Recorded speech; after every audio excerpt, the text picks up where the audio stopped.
예수님의 이름으로 간절히 기도드립니다. 아멘.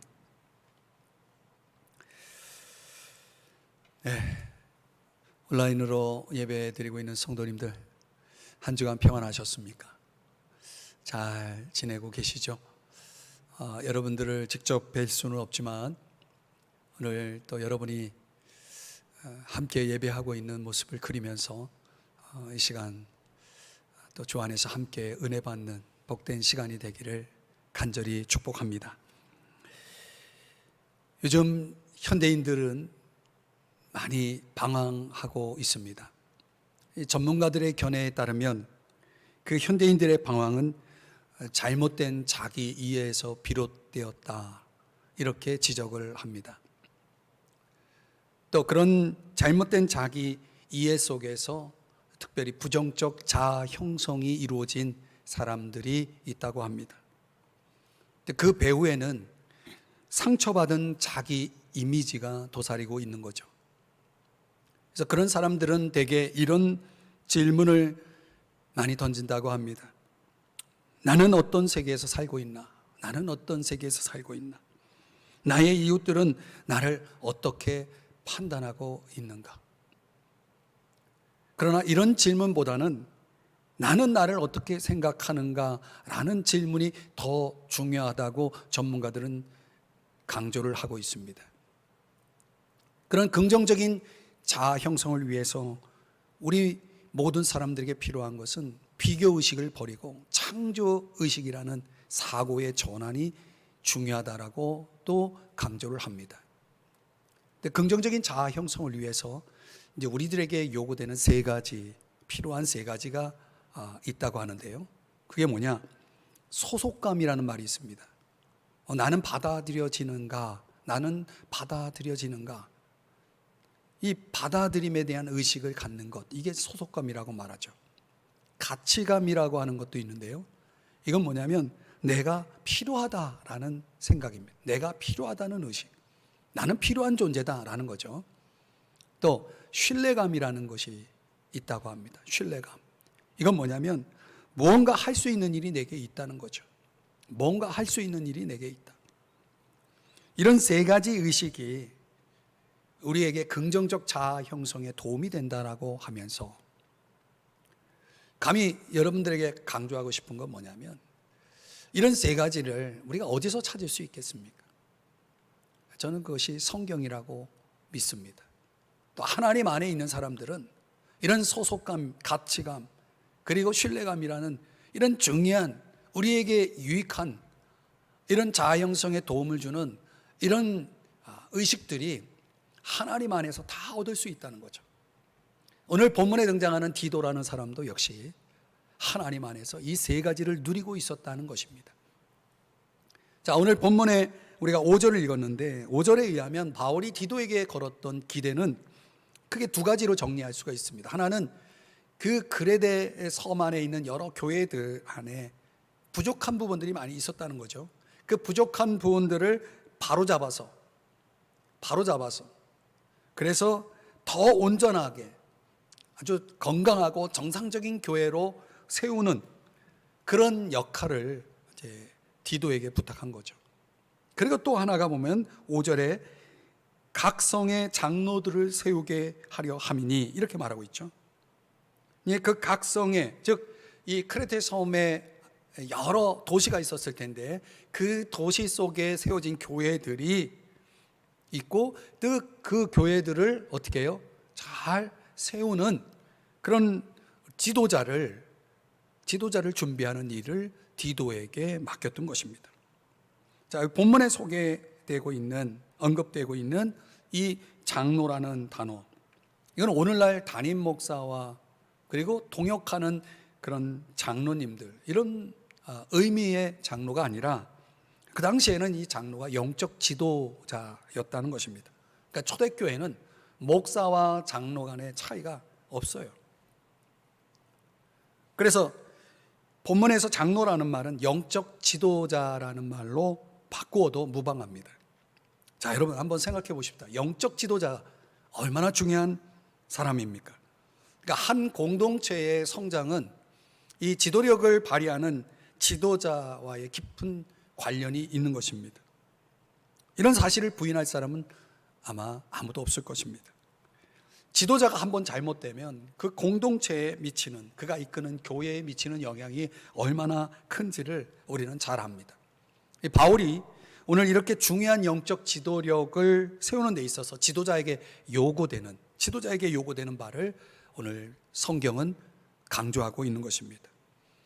기독교 역사를 공부해 보면 교회 안에는 영적 지도자에 대한 두 가지 극단적인 견해가 있었다고 합니다. 그 두 가지 극단적인 견해가 무엇이냐면, 하나는 지도력을 지나치게 강조하는, 우상화하는 그런 입장입니다. 이런 입장에서 우리가 예를 들면은 로마 카톨릭 교회를 예를 들 수가 있습니다. 교회 역사에서 한 사람의 지도자가 잘못되었을 때 그 교회 전체가, 그리고 그 교회에 영향을 받고 있던 세계가 암흑의 역사 속에 떨어져 있었던 그런 역사를 우리는 볼 수 있습니다. 이런 절대적 리더십에 대한 불만을 가지고 반발해서 나타난 개신교 운동, 소위 말하는 종교개혁 운동이 있었죠. 그 종교개혁의 차원에서 일어난 개신교 운동 안에는 지도자를 전혀 이제 인정하지 않으려는 그런 입장에 있는, 그런 경향을 드러내는 사람들이 없지 않아 있었습니다. 그러다 보니까 이런 두 극단, 너무나 우상화하는, 지도력을 너무나 우상화하는 그런 입장이나 또 지도력을 아예 인정하지 않으려는 이런 입장, 이런 양극단의 가운데, 그 중앙에 위치하는 것이 바로 성경이 말하는, 성경이 가르치고 있는 올바른 지도자관입니다. 성경은 영적 지도자의 필요성을 분명히 가르치고 있습니다. 그러나 성경은 그 한 사람의 과오를 범할 때에 그로 인해서 어떤 그 파급될 수 있는 영향력, 교회에 미칠 수 있는 그 영향력이 너무나 크기 때문에 한 교회 안에서 그것을 방지하기 위해서 필요한 게 뭡니까? 많은 지도자를 세우는 일입니다. 많은 지도자를 세우는 거죠. 물론 이 지도자 안에는 평신도 지도자를 말합니다. 그래서 오늘 본문 5절에도 장로들이라면서 복수를 사용하고 있죠. 한 사람 그 이상의 지도자를 칭하고 있는 그런 표현입니다. 이게 바울이 볼 때에 디도가 크레데 섬에서 사역을 하고 있지만 그렇게 오래도록 그 섬에만 머물고 있을 수는 없다는 사실을 알았던 것 같아요.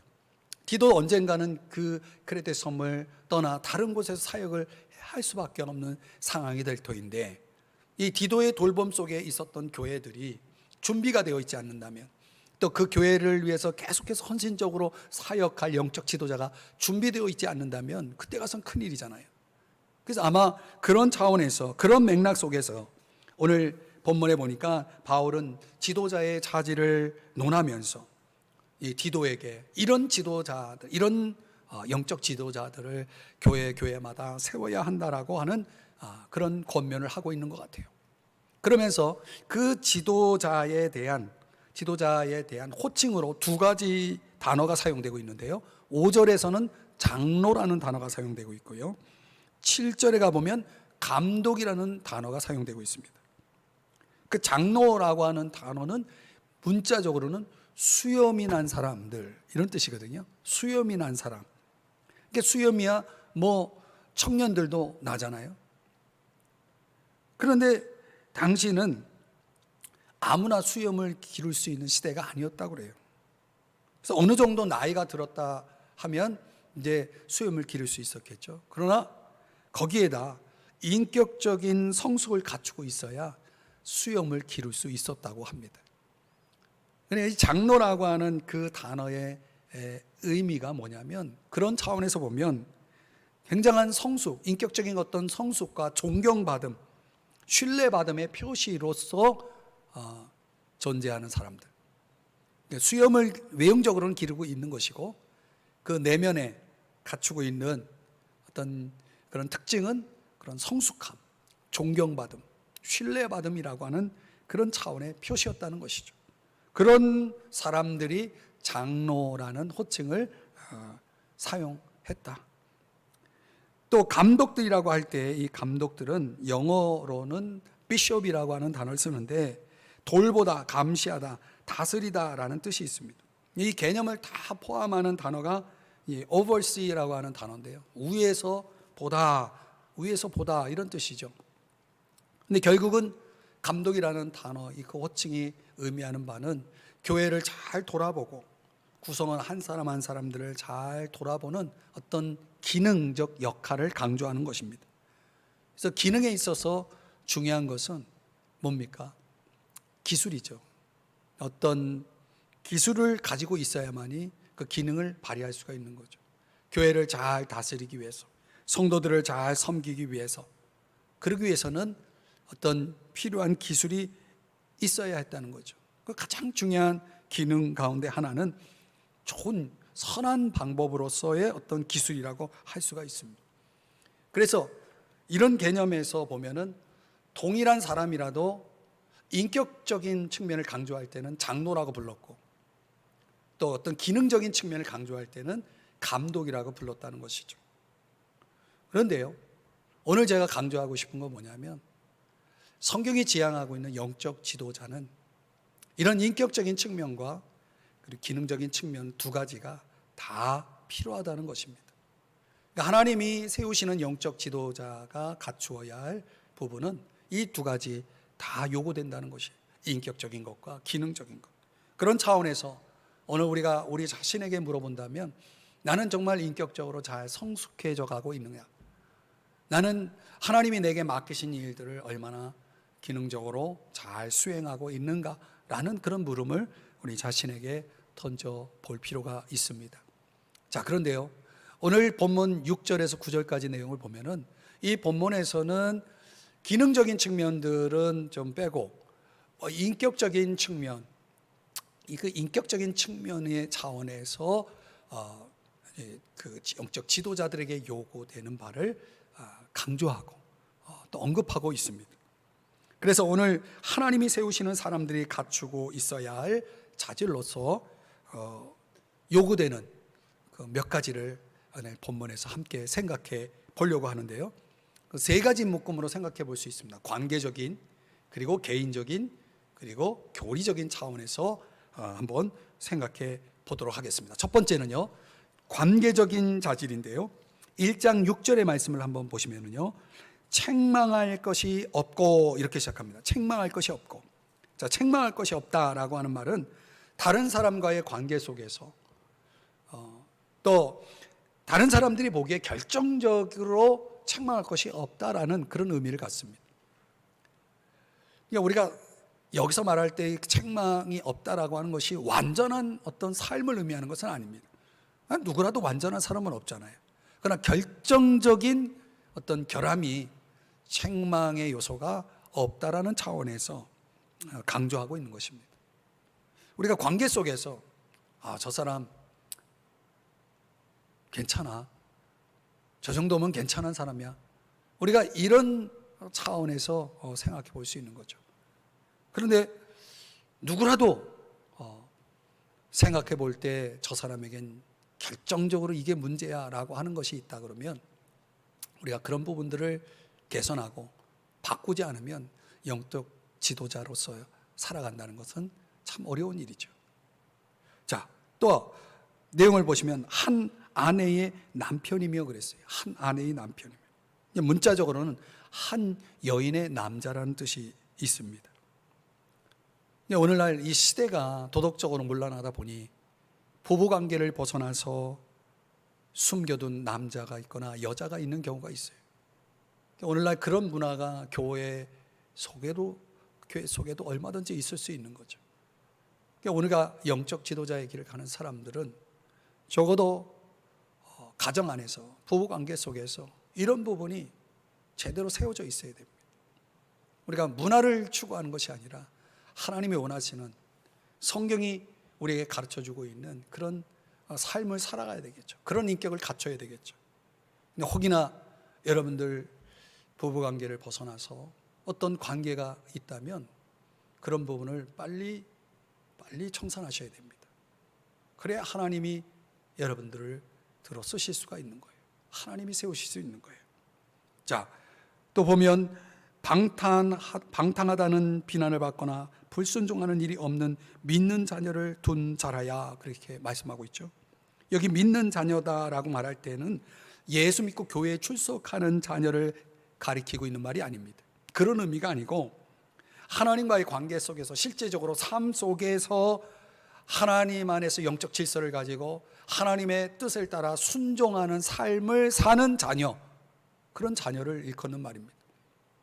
단순히 교회를 나오는 차원에서 더 나아가 그 삶 속에서 하나님과 동행하는, 하나님과의 관계가 바로 세워져 있는 자녀를 가리키는데, 영적 지도자는 교회만 아니라 가정에서도 자녀들에게 이런 영향력을 끼쳐서 자녀들이 믿음 안에서 성장할 수 있도록 계속해서 영향을 끼쳐야 한다는 것을 강조하는 것이죠.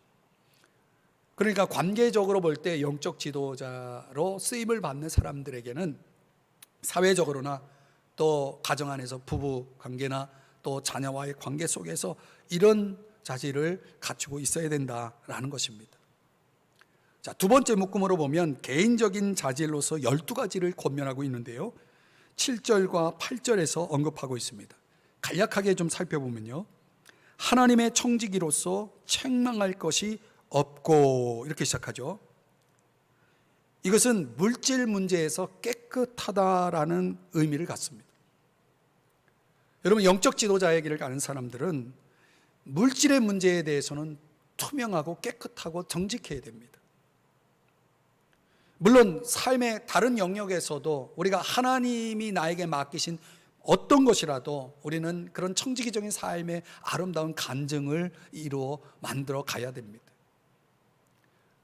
오늘 여기서 본문에서 강조하는 것은 물질적인 문제, 물질의 문제에 관련해서 하나님이 내게 맡겨주신 물질에 대해서 우리가 정말 정직하고 투명해야 된다, 깨끗해야 된다라고 하는 것을 강조하고 있습니다. 자, 두 번째 보면은 제 고집대로 하지 아니하며, 그렇게 말씀하고 있죠. 여러분, 고집이 센 사람에게 제일 큰 문제는 뭐냐면 하나님의 뜻 앞에서 순종할 수가 없다는 문제죠. 내가 너무 강하고 내 의지가 너무 강하고 내 고집이 너무 강하면 하나님이 원해도, 하나님이 말씀하셔도 그 뜻대로 따르기가 어려운 것입니다. 하나님의 뜻을 분별하고 하나님의 뜻에 순종하고자 하지 못한다면, 만약 그렇다면 영적 지도자의 길이란 불가능하겠죠. 내가 그 길을 가고자 한다면 적어도 내 고집이 깨어져야 되고 정말 내 자아가 하나님 안에서 부서져 있어야, 그래야 하나님의 그 만지심을 통해서 지도자의 길을 갈 수가 있게 되는 것을 우리는 기억해야 됩니다. 또 급히 분내지 아니하며, 우리가 화를 낼 때 우리는 분노의 지배를 받게 돼 있죠. 그렇게 되면 분노의 지배를 받고 있는 한 하나님의 지배를 받는 것이 불가능하겠죠. 영적 지도자는요, 분노의 지배가 아니라 하나님의 지배를 받는 사람이어야 합니다. 그래서 야고보서 1장 20절에도 사람이 성내는 것이 하나님의 의를 이루지 못함이라, 이렇게 말씀합니다. 그러니까 분을 내가 자주 낸다면 하나님께서 내게 원하시고 기뻐하시는 삶을 우리가 살아갈 수가 없어요. 하나님 앞에 세움을 받을 수가 없다는 것입니다. 다음을 보면 술을 즐기지 아니하며 그랬습니다. 지도자가 술의 지배를 받으면 되겠습니까? 성령의 지배를 받아야 되겠죠. 에베소 5장 18절 말씀에 보면 술 취하지 말라, 이는 방탕한 것이니 오직 성령으로 충만함을 받으라, 이렇게 말씀하죠. 여러분 모두 성령의 충만함을 받기를 원합니다. 성령의 지배 속에 살아가야 됩니다. 구타하지 아니하며, 이렇게 또 말씀합니다. 여러분, 지도자가요, 먼저 주목이 이렇게 앞서는 사람이 된다. 그럼 그 공동체가 어떻겠습니까? 불행한 일들이 많이 일어나겠죠. 다음을 보면 더러운 이득을 탐하지 아니하며 그랬습니다. 경건에 있어서 가장 중요한 것은 뭡니까? 그것은 자족입니다. 자족의 반대 개념은 돈을 사랑하는 거죠. 바울이 디모데전서 6장에서 뭐라고 교훈하고 있습니까? 돈을 사랑함이 일만 악의 삐라고 그랬잖아요. 그러니까 영적 지도자로 세움받고 쓰임을 받는 사람들은 이것들을 피해야 돼요. 그리고 자족하는 마음을 지녀야 하나님의 쓰임을 받을 수가 있다는 사실을 기억해야 됩니다. 또 보시면 나그네를 대접하며, 이 당시에 복음을 전하는 전도자들은요, 한 장소에 머물지 않고 여기저기를 이렇게 여행을 다니면서 복음을 전했습니다. 그러니 그들이 묵을 수 있는 그런 시설이 필요했겠죠. 당시의 시설이라는 것은 집 외에는 다른 것이 별로 없었죠. 교회 지도자들이 항상 자기 집에 그 문을 열어놓고 그들이 지나가다 들리면 또 그들을 대접하는 그런 이제 문화가 형성된 것입니다. 그러니까 또 뿐만 아니라 종교적인 박해가 있었던 때이기 때문에 그런 전도자 중 가운데는 피신을 다니는 사람도 있을 거 아닙니까? 그들을 잘 숨겨주고 보호해주고 하는 역할, 대접하는 역할들이 필요했겠죠. 이제 그런 차원에서 초대교회의 가장 중요한 덕목 가운데 하나로 나그네를 대접하라는 이런 내용이 강조된 것입니다. 오늘날 우리가 이것을 적용해 볼 수도 있습니다. 우리에게 적용한다면 결국 영적 지도자의 삶을 산다는 것은 사람을 섬기는 거잖아요. 여러분, 사람을 섬긴다는 게 뭡니까? 사람을 섬기기 위해서는 사람을 만나야죠. 사람을 환영할 수 있어야죠. 그들을 잘 또 대접을 해야 하지 않겠습니까? 그게 섬김 아니겠습니까? 그러니까 사람을 만나서 교제하고 또 베풀고 하는 그런 것들이 잘 형성이 돼 있을 때 우리가 영적 지도자로서의 길을 갈 수가 있는 것이겠죠. 또 그 다음 보면 선행을 좋아하며, 선행이라는 것은 주님이 기뻐하시는 것을 말할 수 있습니다. 선행을 좋아한다는 차원에서 보면 그래서 하나님이 기뻐하시는 뜻을 추구하는 거죠. 하나님의 뜻이라면 아주 적극적으로 자원하여 기쁨으로 나서 헌신하는 그런 자세를 강조하고 있습니다. 그런 사람이 당연히 지도자의 길을 가고 또 쓰임을 받을 수 있겠죠.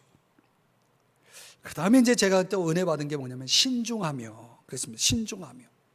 영적 지도자에게 필요한 자질로서 신중함을 강조합니다.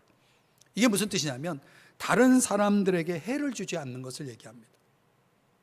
더 나아가서 타인의 필요에 민감하게 반응하기 위해서 마음을 살피는 태도. 마음을 살피는 태도. 여러분, 우리 사랑하는 성도님들이 살아가면서 다른 사람의 마음을 잘 살피고 있는지 한번 보세요. 나는 다른 사람의 마음을 잘 살피는가? 이제 그런 마음의 태도를 가지고 있기 위해서는 상당히 좀 민감함이 필요하죠. 사역한다는 건 결국 사람을 섬기는 일이고, 또 섬길 때 적어도 그들의 상대의 어떤 필요가 무엇인지를 아는 그런 민감함, 그런 이해력이 있어야 하지 않겠습니까? 그런 게 없으면 어떻게 우리가 사람을 제대로 섬길 수가 있겠습니까? 그래서 혹자는, 지도자는, 영적 지도자는 마음 전체가 귀가 돼야 된다. 그러니까 마음 전체를 귀로 만들지 않으면 불가능하다. 이렇게 말을 했습니다. 저는 이 말이 굉장히 깊은 의미가 있다고 봅니다. 그냥 우리 마음 전체가 귀가 돼야 된다는 거예요. 듣는 귀가 돼야 된다는 거죠. 그래서 저 유명한 솔로몬이 하나님 앞에 내가 너한테 무엇을 하기를 원하느냐 했을 때 솔로몬이 유일하게 한 가지를 구했잖아요. 그게 뭡니까? 듣는 마음을 주십시오. 성경에 그렇게 말하고 있거든요. 듣는 마음이라고 되어 있거든요. 듣는 마음이라는 건 깨닫는 마음이죠. 상대방이 뭐가 필요한지를 들을 수 있고 깨달을 수 있어야 섬길 수 있는 거죠. 저는 이 부부지간에 또 가족 간에 또 성도 간에 뭐 더 넓게는 여러분의 일터에서 사람과 더불어 살아가면서 얼마나 우리는 다른 사람들을, 그들의 마음을 잘 살피고 그들의 필요에 민감하게 움직이고 또 그들을 그 가운데서 섬겨나가고 있는지를 한번 돌아보세요. 저는 적어도 영적 지도자의 길을 가는 사람들은, 그런 위치에 서 있는 사람들이라면 사람의 처지와 상황을 이해하고 파악하는, 그래서 그를 그런 필요에 따라 섬길 수 있는 그런 신중함이라는 자질이 꼭 있어야 된다고 생각합니다. 우리 성도님들이 다 그런 분들이 되었으면 좋겠어요. 또 보면 의로우며 거룩하며 이렇게 강조하죠. 이 두 가지를 동시에 설명하면 하나님의 속성으로서 성경이 가르치는 바가 뭡니까? 하나님은 의로우시고 거룩하시다. 당연히 하나님이 세우시고 사용하시는 영적 지도자에게 동일한 속성을, 동일한 성품을 요구하시지 않겠습니까? 그러니까 우리가 다른 사람과의 관계 속에서 올바르게, 하나님과의 관계 속에서 올바르게 살아간다는 게, 이게 의고 이게 거룩이죠. 우리에게 영적 지도자의 자리에 서 있는 사람들에게 이런 게 필요하다는 거예요. 마지막으로 절제를 강조하고 있습니다. 자기 자신을 다스리는 거예요. 교회를 다스리기 위해서, 다른 사람을 다스리기 위해서 먼저 자기 자신을 다스릴 줄 아는 것, 이게 선행 조건이 되겠죠. 자, 12가지 개인적인 자질로서 바울이 이 부분을 강조했고요. 마지막 세 번째는 교리적인 자질로 1장 9절에서 말씀을 합니다. 밑분 말씀의 가르침을 그대로 지켜야 하리니, 이렇게 말하고 있죠.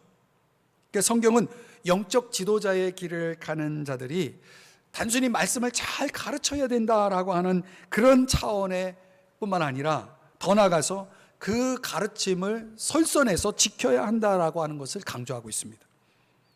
그러니까 내가 그 가르침, 말씀의 가르침을 그대로 지켜야 한다라고 말한 후에, 그리고 바울은 바른 교훈으로 교인들을 권면하라고 9절에서 말씀하고 있죠. 여러분, 바른 교훈이라는 게 참 중요하잖아요. 내가 반드시 알아야 되는 올바른 진리를 내가 안다는 것이 얼마나 중요합니까? 근데 성경의 강조는 아는 것에 머물지 않고 알 뿐만 아니라 그 알미 내 삶을 지배해야 된다는 걸 강조하고 있어요. 영적 지도자들이 하나님 안에서 자신들이 믿고 또 전하고 가르치는 그 진리의 요소가 그들의 삶 속에 드러나 있지 않다면, 그들의 삶에서 발견할 수 없다면, 내가 전하고 가르치고 권면하는 그 모든 것들이 결국 호소력, 설득력을 잃겠죠. 권위가 세워지지 않겠죠. 적어도 그 말씀이 내 삶을 먼저 지배하고 내가 그 말씀 안에서 내 자신이 떳떳해야 내가 전하는 것이 결국은 그 상대방에게 권위를 가질 수가 있는 것입니다. 무엇보다도 우리는 말씀이 내 삶에서 소화되고 적용되고 지배될 수 있도록 그렇게 살아가야 한다는 것입니다. 그게 영적 지도자의 위치에 서 있는 우리 모든 분들이 반드시 기억해야 될 것입니다. 사랑하는 여러분, 우리가 정상적인 신앙생활을 한다면 지금까지 이렇게 살펴봤던 그 모든 인격적인 자질들, 그런 특성들 뿐만 아니라 기능적으로도 적어도 우리는 그런 것들을 수행할 수 있는 영적 지도자의 자리에 있어야 됩니다. 신앙생활이 오래되면 오래될수록 그것이 정상적으로 이루어졌다면 사실은 우리 모두가 다 영적인 지도자의 자리에 있어야 된다는 거예요. 영적 지도자의 범주를 오늘날 목회자에 국한시키지 마셔야 됩니다.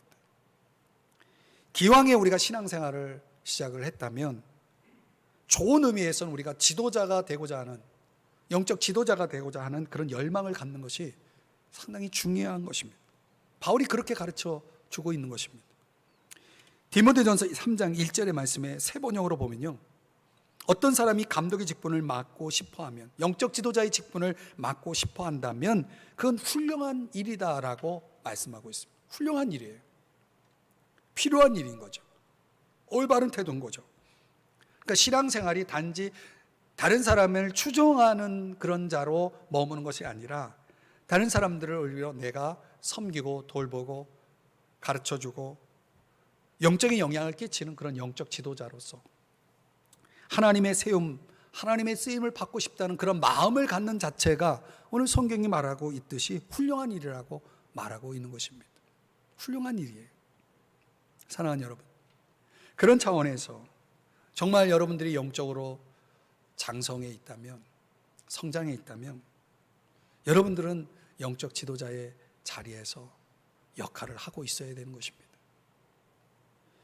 한 교회가 정말 건강하다라고 할 때는 그 교회 안에 얼마나 평신도 영적 지도자들이 많이 세워져 있느냐, 그런 것으로 가늠할 수 있다라고 전문가들이 얘기합니다.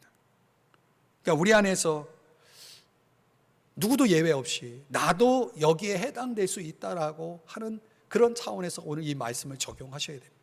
오늘 이 본문의 말씀은 단순히 어떤 목회자들을 위해서 주신 말씀이 아니라는 사실을 우리는 기억할 필요가 있습니다. 여러분의 시야를 넓히셔야 됩니다. 여러분 안에 거룩한 열망, 그 야망을, 선한 야망을 여러분도 갖고 사셔야 된다는 거죠. 하나님 앞에 그렇게 기도하셔야 된다는 거죠. 하나님, 나를 영적 지도자로 세워주십시오, 나를 그렇게 써주십시오라고 기도한다면 그 기도는 하나님이 기뻐하시는 기도라는 사실을 아십니까? 여러분 성경 잘 읽고 계시죠? 제가 성경을 읽으면서 아직도 여전히 제 마음속에 깊은 감동을 주는 대목이 있는데, 역대상을 읽어보면 1장서부터 9장까지 왜 이렇게 이름이 많이 등장하는지 참 읽으면서 굉장한 인내가 필요한 그런 대목입니다. 1장서부터 9장까지 한 600여 명 이상의 사람이 등장하거든요. 그 이름들을 여러분들이 다 관심 갖고 주목하고 연구하고 그럴 필요는 없겠지만은 그 많은 사람들이 언급되는 가운데 600여 명이 넘는 그 사람들이 언급되는 가운데 성경이 특별히 주목하고 있는 사람이 있습니다. 그가 바로 야베스입니다. 야베스. 그냥 이름만 언급하고 넘어가는 것이 아니라 그 야베스에 대한 기록이 비록 2절밖에 되지 않지만 굉장히 우리들에겐 깊은 도전을 주는 내용이 나옵니다. 자, 역대상 4장 9절 10절을 현대인의 성경으로 보면 이렇게 말씀하죠. 야베스는 그의 다른 형제들보다 유별나게 뛰어난 점이 있었다. 도대체 그게 뭘까? 그런데요, 그의 배경을 보면 그의 어머니가 그를 낳을 때 무척 고생하였으므로 그의 이름을 야베스라고 지었는데 이것은 고통이란 뜻이다. 세상에 자기 자녀의 이름을 이런 식으로 짓는 부모가 어디 있습니까? 부를 때마다 고통아 고통아. 그러면 그 이름을 가진 그 자녀는 그 인생이 제대로 되겠습니까? 근데 10절에 보면요, 한때 야베스는 이스라엘의 하나님께 이렇게 기도한 적이 있었다. 하나님이시여, 나를 축복하시고 나에게 많은 땅을 주시며 나와 함께 계셔서 모든 악과 환난에서 나를 지켜주소서. 그래서 하나님은 그의 기도에 응답해 주셨다, 이렇게 말씀을 합니다. 성경은요, 이 야베스를 유별나게 뛰어난 사람이라고, 전의 성경에선 존귀한 자라는 식으로 번역이 되는데요, 존귀한 자라고 그렇게 언급을 하고 있습니다. 생각해 보세요. 야베스라는 존재가 사람이 태어날 때 아마 고통이라는 이름을 지어준 걸 보면 어쩌면 그 부모는 이 야베스가 태어나지 않았으면 좋겠다라는 생각을 했을지도 모르겠어요. 또 어떤 학자는 이렇게 생각합니다. 그가 태어났지만 부모로부터 사랑을 제대로 받지 못했을 것이다, 이렇게 봅니다. 왜? 고통이니까. 세상에 태어나지 말았어야 할 그런 존재일 수도 있고, 어쩌면 제대로 사랑조차 받지 못하는 그런 환경에서 성장했을 그 야베스를 왜 이렇게 유별나게 뛰어난 사람으로, 존귀한 사람으로 성경은 주목하고 있느냐는 거죠. 어떻게 야베스는 그런 인생을 살 수 있었느냐라는 것이 성경을 읽으면서 계속 묻게 되는 질문이에요. 어떻게 그렇게 그런 환경 속에서, 그런 배경 속에서 어떻게 이런 유별나게 뛰어난 사람이 등장할 수 있었을까라고 본다면, 그런 물음 속에서 오늘 이 9절 10절이 답을 주는 것인 그것이죠. 그에게 뭐가 있었다? 열망이 있었다는 거예요. 어떤 열망? 하나님에게 복을 받아서 쓰임 받고 싶은 열망. 그는 한때 그것을 가지고 하나님 앞에 믿음을 가지고 기도했던 것 같아요.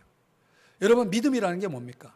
하나님을 찾으면, 하나님께 구하면 하나님 반드시 주신다는 믿음. 그게 이제 야베스가 가졌던 믿음 아닙니까? 깊은 믿음. 하나님 앞에 내가 이걸 구했을 때 하나님 반드시 주실 거야 라는 그 믿음을 가지고 그가 기도했을 때 어떤 기도를 합니까? 하나님, 주의 손으로 나를 도우십시오. 능력을 구하는 거죠. 나와 함께 하셔서 임재, 그리고 환난에서 벗어나 근심이 없게 해달라고, 나를 지켜달라고, 보호하심, 하나님의 그 보호하심을 구하는 이 기도를 드렸을 때 하나님이요, 결론적으로는 허락하셨다고 그랬거든요. 응답하셨다고 그랬거든요. 그러니까 그 기도가 하나님 마음에 합했다는 거죠.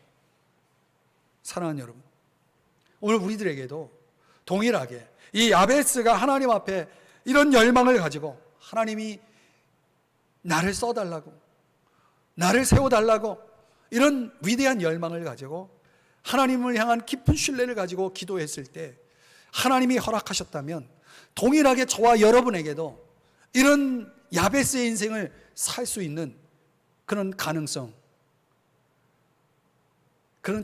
있지 않겠습니까? 사랑하는 여러분, 말씀을 정리해 보겠습니다. 예수 믿은 지 여러분 얼마나 되셨습니까? 여러분, 언제까지 다른 사람들에게 신앙적으로 영향을 끼치지 못하고 혼자만의 신앙을 유지하느라고 허우적거리면서 사시겠습니까? 적어도 내 인생의 삶을 마감하는 그 시점에 다다랐을 때 부족하지만 하나의 작은 지도자로 하나님의 세움을 받고 내 주변 사람들에게 영향을 끼치는 그런 영적 지도자로서 살았노라고 그렇게 주님 앞에 고백할 수 있겠습니까? 그런 사람이 되어야 되지 않겠습니까? 사랑하는 여러분, 저는 오늘 이 말씀을 듣는 우리 모든 성도님들에게 도전하고 싶습니다. 내 인생이 하나님의 세움과 쓰임을 받는 그런 인생 되기를 간절히 소망하며 사시기를 축복합니다. 인격적으로 하나님 앞에 또 사람들 앞에서 정말 존경받고 인정받고 신뢰를 얻을 수 있는 그런 사람으로서, 또 은사적으로 사역적으로 볼 때 하나님이 내게 주신 사명을 따라서 또 역할을 따라서 그 일들을 잘 수행해서 귀한 열매, 하나님 앞에 아름다운 열매를 내어 드릴 수 있는 그런 사람, 부족하지만 한 작은 지도자로서 하나님 앞에 그렇게 쓰임받는 인생 되고 싶지 않습니까? 여러분 모두가 하나님 안에서 이런 귀한 영적 지도자로서 여러분의 인생을 불태우고 살아갈 수 있기를 주님의 이름으로